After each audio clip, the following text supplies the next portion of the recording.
Mi nombre es Julia, y cuando yo era niña escuchaba en mi casa una voz que decía: «Sáquenme de aquí, me dejaron encerrado». Entonces les llamé a mis papás y les dije que detrás de aquella pared, en uno de los cuartos, se escuchaba la voz que decía eso.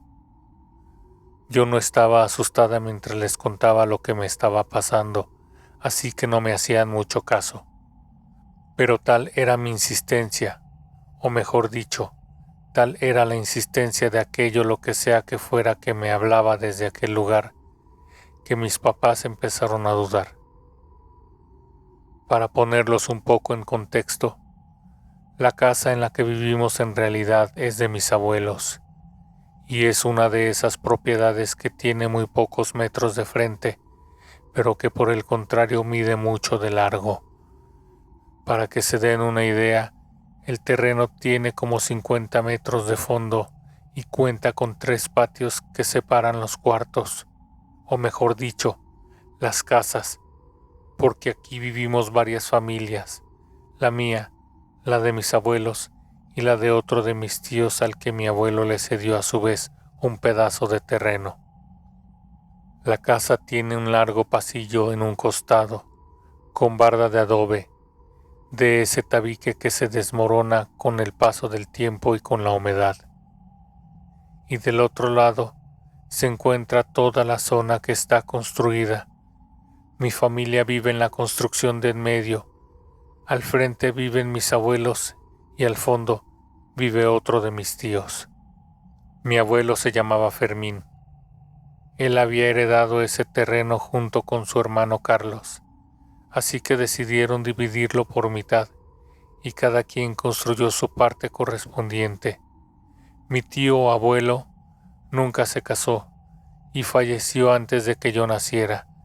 Sin embargo, mi abuelo se hacía cargo de esa propiedad, que después terminó vendiendo para cubrir los gastos de su tratamiento cuando él empezó a enfermarse.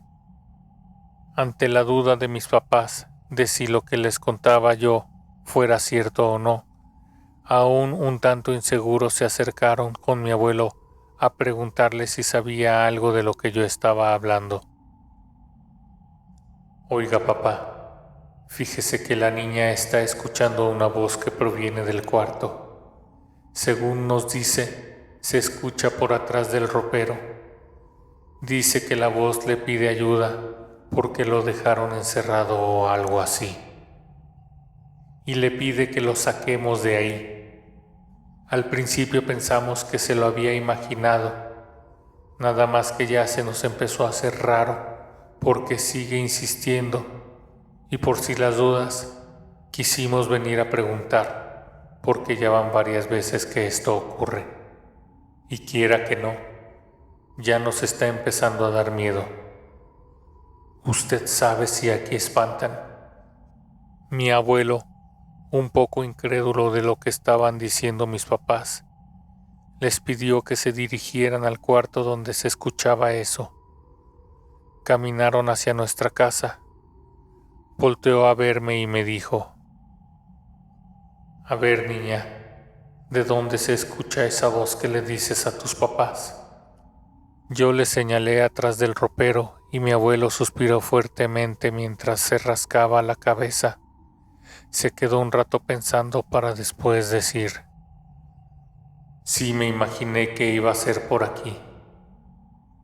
«Ah, qué caray. Mira, la verdad, en ese lugar hace muchos años, poquito después de que mi papá me dejara el cachito de tierra, todo esto estaba descubierto y durante el día podía cruzar por aquí cualquier persona, porque por aquí le cortaban para llegar más rápido a pie hasta el centro. Pero por la noche se quedaba muy solo. De repente no faltaba algún vicioso que se venía para estos rumbos a fumar cosas. Ahí, a un lado del camino, había un mezquite. Cómo les gustaba sentarse ahí a perder el tiempo. Nada más que una vez, para el tiempo de lluvias, un poquito antes de que nosotros viviéramos aquí, Ahí se ahorcó Jorge, el hijo mayor de doña Vero. Doña Vero era una vecina ya anciana que vivía frente a la casa de mis abuelos. Dicen que el Jorge tomaba mucho y que su novia Lupita se enojaba por eso. Los muchachos ya hasta estaban haciendo planes para casarse, pero poco a poco ella se fue desanimando porque vio que él no dejaba de tomar y algunas veces ya hasta se quedaba tirado por las calles. Por otra parte, parece que Lupita había conocido a alguien y el otro hombre, además de no tener vicios, era también muy joven y ella se interesó por él porque era muy inteligente y le echaba ganas al negocio familiar. Dicen que porque sus papás tenían ganado que él comercializaba con carniceros y esas personas que trabajan los cueros. El Jorge ya descuidaba mucho a Lupita y fue hasta que una vez que la miró de la mano de aquel joven que se terminó de hundir en el vicio y la tristeza que llevaba lo fue consumiendo poco a poco. Se la pasaba llorando y emborrachándose. Doña Vero le decía que se buscara a otra mujer, pero él la quería mucho. La conocía desde que iban juntos en la escuela. Cada día que pasaba le iba ganando más el vicio. A veces se salía de su casa y no llegaba en semanas. O de plano a doña Vero le llegaba la razón de que lo habían visto en algún lugar tirado en la calle. Entonces doña Vero lo iba a recoger literalmente y lo llevaba hasta su casa. Una noche que doña Vero ya estaba dormida, su hijo ya andaba muy ebrio y se le salió de la casa. Caminó hasta acá y pues se colgó de una rama. Yo la verdad no les había platicado nada a ustedes porque no quería que se sugestionaran, aunque ahora veo que esto ya no es cosa de la imaginación. Y la verdad, ni tu abuela ni yo hemos visto ni escuchado nada raro. Mis papás seguían sin dar crédito a lo que mi abuelo les estaba contando, pero él seguía y seguía, como si ya tuviera tiempo queriendo desahogarse de eso que no le había contado a nadie. Poco después fue cuando mi papá a su vez nos dejó un cachito de terreno a cada quien, y cuando le ayudamos entre Carlos y yo a dividirlo, nos dimos cuenta de que el árbol en donde se había colgado Jorge quedaba exactamente a la mitad. Así que un poquito con el afán de dejar atrás lo que había pasado y también para hacer más fácil la división, decidimos cortar aquel árbol desde la raíz y justamente en el medio quedó un alambrado con el que delimitamos ambas mitades. Pasó el tiempo y cada quien hizo su barda, así que puede ser que el espíritu de aquel muchacho se haya quedado atrapado entre ambas casas. Ya sé que suena muy fantasioso, pero no encuentro otra explicación. Al escuchar la historia, mi mamá y mi papá tenían los pelos de punta, porque aquello se les hacía muy fuerte para digerirlo en tan poco tiempo. Dice mi papá que ese mismo domingo fueron a la iglesia y que al terminar la misa se acercaron a platicar con el padre lo que estaba pasando en la casa y le pidieron que fuera a bendecir el lugar. Oiga, padre, fíjese que la niña dice que escucha voces en la casa y pues ya nos enteramos de que hace mucho tiempo ahí se quitó la vida a un muchacho. Y desde que nos enteramos, la verdad sí nos da algo de miedo. Y pues para estar más tranquilos, queremos pedirle de favor si nos le da una bendecida a toda la propiedad. Cuando empezó a hablar el padre, yo recuerdo estar atenta a lo que él decía. Comentó que a veces los niños, por la misma inocencia que tienen, logran percibir con todos sus sentidos mucho más de lo que las personas adultas podrían, y que en mi caso parecía tener una sensibilidad de ese tipo, ya que no tenía forma de saber nada de lo que había pasado muchos años atrás. Sin embargo, fui muy certera en la información que les había dado a mis papás. Comentó también que era bueno que yo haya dicho lo que había presenciado, porque en algunas ocasiones los niños solían entablar conversaciones con esos entes, y había casos en los que incluso podían llegar a cargarlos de mala energía o hasta poseer sus espíritus. Al día siguiente, muy temprano llegó el padre a la casa acompañado de 2 señoras que le iban a ayudar a rezar. Iniciamos nuestro trayecto desde la calle, caminando por toda la propiedad desde la entrada hasta el patio del fondo por todo el pasillo. Fue una larga caminata y parecíamos una pequeña procesión. El sacerdote, las 2 señoras, mis abuelos, mis papás y yo. De regreso entramos a cada uno de los cuartos de mi tío. Después pasamos por donde vivimos nosotros. Antes de entrar, el padre nos detuvo y nos pidió que empezáramos a rezar con él. Yo no conocía los rezos, pero intenté seguirlos como pude. Una vez que el padre sintió que estábamos listos, entró y nosotros lo seguimos. Por fin llegamos al lugar en donde años atrás estaba el árbol. El padre estaba muy nervioso, pero no paraba de rezar, y a su vez nos decía que no nos detuviéramos. Fue cuando vi que una sombra salía por detrás del ropero y se elevó hasta salir del cuarto hacia el pasillo. No sé si los demás también la vieron, pero unos segundos después el padre paró de rezar y le pidió a mi mamá un vaso con agua, porque se empezó a sentir mal, como si estuviera muy cansado. Pasaron unos días, y sin darme cuenta cuándo ocurrió, dejé de escuchar esa voz pidiendo ayuda.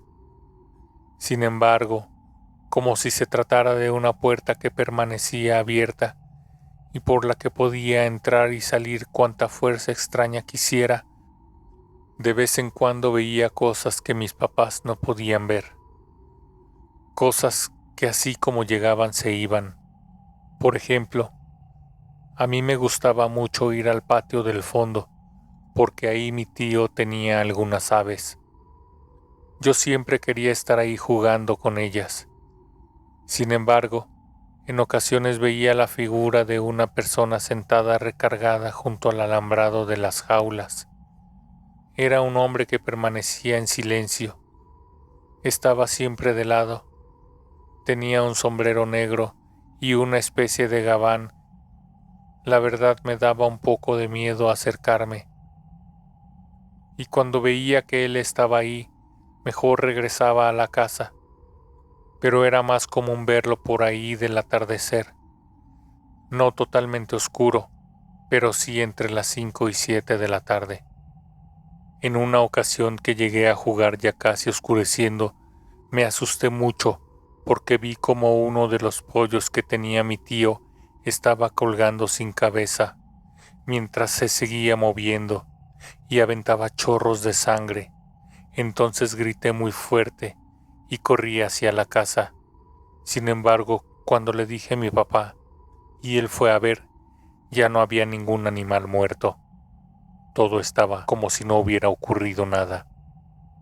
En mi pequeña cabeza aún seguían resonando esas palabras del padre que decían que cuando somos niños tenemos una sensibilidad que nos permite ver y escuchar cosas que otros no pueden.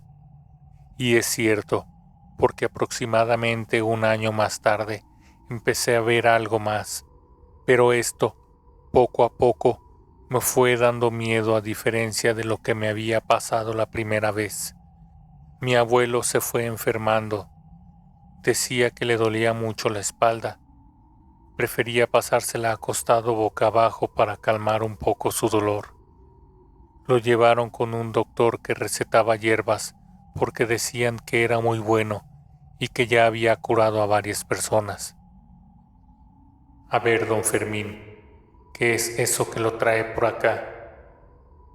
Fíjese que tengo un dolor en el cuello y me recorre hasta la espalda baja, pero a veces siento como una fuerte opresión que me atraviesa la columna y en ocasiones hasta me impide respirar bien, como si me apretara todas las costillas.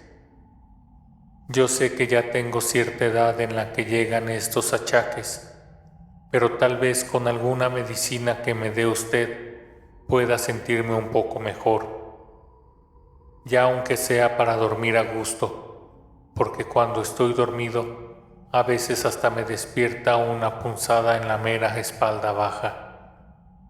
No se apure, don Fermín, con esto se va a sentir mejor. Se va a preparar un té con estas hierbas y se lo toma antes de dormir. Con estas otras se va a hacer compresas de agua caliente por la mañana y por la noche después de bañarse. Mi abuelo siguió las indicaciones del yerbero por una semana y lejos de mejorar, el dolor iba en aumento. No podía casi calmarlo.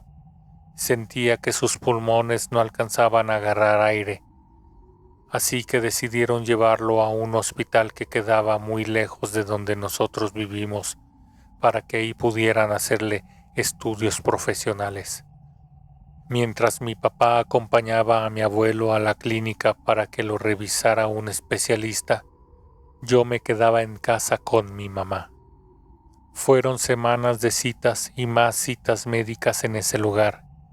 Entre que lo revisaban un doctor y otro, él seguía tomándose los tés, ya que al menos estos le hacían conciliar el sueño. Para ese entonces, empecé a ver la figura de una niña que pasaba corriendo por afuera de la puerta de nuestro cuarto. Era como de mi tamaño y ella definitivamente no me daba miedo. Pasaron algunos días y ahora la veía por mi habitación, en donde yo tenía una caja con todas mis muñecas. Recuerdo que una vez entré al cuarto y la niña estaba sentada frente a la caja. La vi de espalda a mí y le pregunté que si quería jugar. Ella asintió con su cabeza, como si se tratara de una niña muy tímida, y desde ese día empezamos a jugar. Antes de eso, yo era una niña muy solitaria, y de alguna manera me sentía acompañada cada que esa niña llegaba a mi cuarto y empezábamos a jugar. En ocasiones entraba mi mamá a la habitación y me empezaba a preguntar: ¿con quién juegas, hija? Con mi amiguita, mamá. Estamos jugando con mis muñecas a la casita. ¿Con cuál amiguita, hija?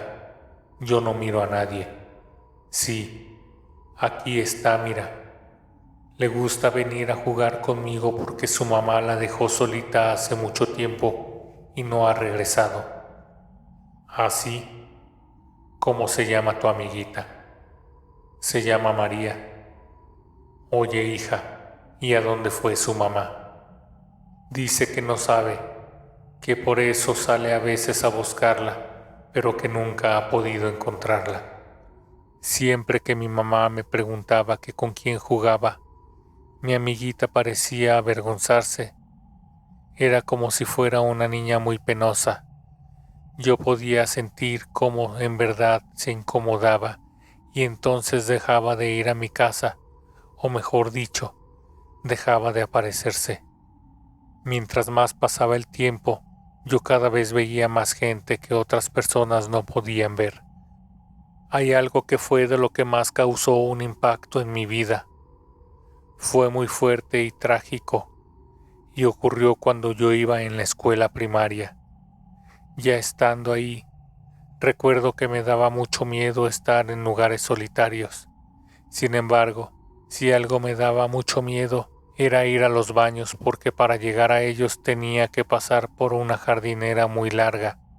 Estaba llena de ramas secas y tierra suelta. Recuerdo que cada que pasaba por ahí escuchaba voces que me decían: Julia, ven. Julia, ven. Esas voces eran diferentes entre sí. Se escuchaba como si susurraran muy cerca de mí, y a veces sentía que jalaban de mi ropa como queriéndome tirar a la tierra. Una vez le conté a la maestra y ella me dijo: «Ay, Julia, no cabe duda que los niños tienen mucha imaginación». Cuando le platicaba a mi mamá lo que me pasaba en la escuela, se preocupaba mucho y me decía que tratara de hacerme acompañar de alguna de mis amigas. Así lo hice, y curiosamente cuando ellas me acompañaban no me pasaba nada. Ese día le pedí permiso a la maestra de ir al baño. Sin embargo, no permitió que mi mejor amiga me acompañara. Así que fui yo sola, y cuando regresaba y mientras pasaba por esa jardinera, escuché una voz que me decía: «Julia, dile a la maestra que ya se va a morir. Julia, dile a la maestra que ya se va a morir». Entonces corrí al salón y cuando le quería decir a la maestra, me pidió que guardara silencio. Me dijo que no interrumpiera a mis compañeros. Al día siguiente, mientras mi mamá me acercaba a la puerta de la escuela, se encontraba la directora avisando a todos los padres que la maestra acababa de sufrir un terrible accidente y que lamentablemente había fallecido camino a su casa la tarde anterior. Al parecer perdió el control de su vehículo e impactó contra una grúa que transportaba autos y terminó decapitada. Mis papás vieron la noticia en uno de esos periódicos explícitos. Luego de un tiempo me fui recuperando de ese impacto y en ocasiones sentía cierta culpa por no haberle podido decir a la maestra lo que había escuchado. Al final yo lo intenté, pero fue ella misma quien me hizo guardar silencio. En otra de las ocasiones fuimos a la fiesta de unos conocidos de mis papás. Era un salón que tenía juegos. A mitad de la fiesta yo estaba en los columpios jugando con un niño que conocí ahí. En ese momento me llamó mi mamá para que fuéramos. Yo le dije que ahorita iba porque estaba jugando con un amigo. Mi mamá me miró y me dijo que ahí no había ningún niño. No sé por qué esos niños que conocía siempre tenían un semblante algo triste. Pero cuando empezábamos a jugar, hasta se podían escuchar sus risas en ocasiones. Una vez escuché que mi mamá le decía a mi papá: «Sabes, estoy algo preocupada. Me dan ganas de hablar de nuevo con el padre, porque me he fijado que Julia habla con alguien. Parece que es otra niña, porque sin que se dé cuenta la observo cómo está hablando solita, pero teniendo pláticas de juego como si alguien más estuviera contestándole. Cuando esto pasa, se me pone la piel de gallina y me acerco a preguntarle que con quién juega, y ella me dice que está jugando con su amiga a las muñecas. No me digas esto, pues yo creo que sí le vamos a tener que hablar al padre. Pero ahorita con lo de mi papá, ni tiempo nos da de hacer nada. Puedes ir tú a hablar con el padre para pedirle el favor». Al día siguiente, mi mamá fue a la parroquia a preguntar por el padre. «Pasa, hija, ¿qué te trae por acá?» «Fíjese, padre, que mi hija sigue viendo cosas extrañas. Ya tiene tiempo que dice que juega con una amiguita, pero ya me está dando miedo porque cada vez es más constante. A veces le pregunto cosas y ella me responde muy segura algunos detalles de la niña, como si ya tuvieran mucho tiempo conociéndose». Mientras mi mamá regresaba de la iglesia, yo estaba en la escuela y mi papá había acudido a una cita médica a acompañar a mis abuelos. Ella notó que una señora se encontraba tocando la puerta de la casa. Cuando mi mamá se acercó, notó que la señora hablaba con alguien. A mi mamá le pareció un poco raro porque sabía que no había nadie en la casa. Era una conocida de mis abuelos que comúnmente les llevaba productos para los postres que preparaba. Cuando mi mamá se acercó, la señora le dijo: ¿Es suya la niña que está llorando? Desde que llegué a tocar, tengo que estar aquí consolándola, porque me dice que su mamá se fue y la dejó solita. Mi mamá dudó por un segundo, para casi de inmediato recordar que yo estaba en la escuela, así que le dijo a la señora que eso no era posible. Aquí no hay nadie. La señora entró y confirmó por sí misma que ahí no había nadie. Mi mamá le platicó que precisamente venía de hablar con el padre para que fuera a bendecir la casa. La señora nunca regresó a llevarle cosas a mi abuela. Al día siguiente, el padre regresó a nuestra casa y yo de alguna manera ya sabía lo que iba a pasar. Ella se tiene que ir a descansar. Le vamos a decir adiós para que pueda por fin reencontrarse con su mamá. Así fue. Nunca volví a ver a mi amiga. Yo me puse muy triste porque de verdad me la pasaba bien con ella. Era una niña muy cariñosa conmigo. ¿Quién sabe qué pasará con esas almas que han estado todo este tiempo penando? No quiero pensar cómo debe sentirse el estar perdido sin poder escapar de un lugar al que no perteneces. A veces también me sentía mal, porque me imaginaba por otra parte que si su mamá la había abandonado, al encontrarse de nuevo, tal vez la pudiera maltratar. Creo que la maldad existe y no tiene límites. Cuando ella se fue, yo me puse muy triste. Mis papás lo notaron, porque yo casi no quería comer, ni jugar. Hasta me costaba trabajo estudiar, y se empezaron a sentir culpables cuando me miraban así. Por otra parte, sentían que habían ayudado a liberar el alma de una niña, pero creo que sentían más alivio por no tener que lidiar con ese fantasma. Para ese tiempo, mis papás se preguntaban el por qué pasaban este tipo de cosas en nuestra casa. Sin embargo, cuando se pusieron a recordar y a atar cabos, no solamente pasaba esto en la casa. Mi mamá recordó lo que yo presenciaba en la escuela. Así se dieron cuenta que era yo quien podía ver y escuchar todo aquello en cualquier lugar en el que estuviera. Mi abuela Margarita era una señora un poco más joven que mi abuelo. Ella se dedicaba a hacer postres y los vendía en un pequeño puesto que instalaba afuera de su casa durante las tardes. Como yo ya estaba un poco más grande, me dejaba ayudarle en la cocina con tareas fáciles. Cuando empecé a convivir más con ella, me agarró mucha confianza y yo a ella. Empezamos a tener mucho apego. Una tarde mientras cocinábamos, yo me di cuenta que ahí en la cocina no estábamos solas.